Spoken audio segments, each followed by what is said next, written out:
Madame la présidente, madame la ministre, mes chers collègues, les industries culturelles représentent un enjeu majeur de souveraineté.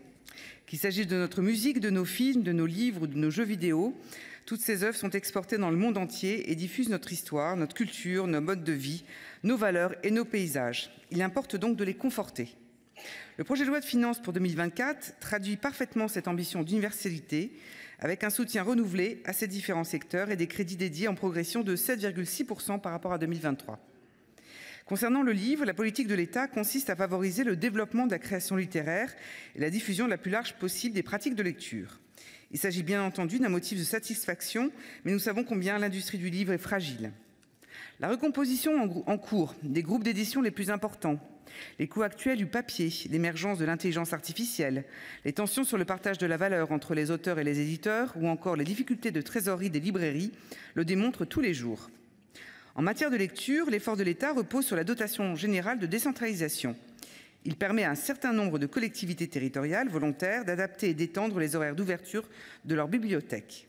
Cependant, ce soutien prévu pour une durée de 5 ans arrive à son terme. L'échéance prochaine du dispositif fait peser de lourdes incertitudes sur la poursuite de cette ambitieuse politique publique. Il s'agit d'un point de vigilance. Permettez-moi par ailleurs de saluer le soutien constant de l'État à la Bibliothèque nationale de France, qui porte un projet essentiel pour l'avenir d'un certain nombre de ses collections, celui du pôle de conservation d'Amiens. De son côté, le jeu vidéo reste le premier loisir des Français et s'impose en tête de podium des industries culturelles. La France est à l'avant-garde, mais fait face à des géants.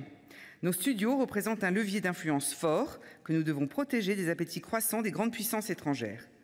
C'est pourquoi la prorogation du crédit d'impôt en faveur des créateurs de jeux vidéo jusqu'au 31 décembre 2026 répond à cet objectif. En matière de musique, la question du financement du Centre national de la musique est un sujet complexe évoqué à maintes reprises au sein de la Commission de la culture. Son modèle économique n'est toujours pas stabilisé et ne dispose pas des fonds nécessaires pour mener à bien ses missions. Je prends acte de la création, décidée par le Sénat dans le cadre de ce PLF, d'une taxe affectée qui serait acquittée par les plateformes de streaming numérique. Toutefois, j'avais formulé une proposition médiane qui n'a malheureusement pas prospéré, consistant à aménager la taxe sur la diffusion en vidéo physique et en ligne de contenu audiovisuel, la taxe YouTube, afin de ne prendre en compte que la part des revenus publicitaires monétisant des contenus musicaux.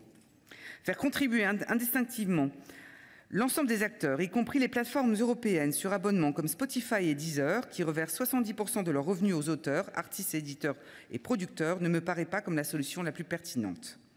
Il me semble vraiment préférable d'approfondir la question d'une contribution volontaire des grandes plateformes de musique enregistrées. J'espère que les négociations en cours permettront de parvenir à cette solution équitable pour le financement du CNM avant le retour du texte à l'Assemblée nationale.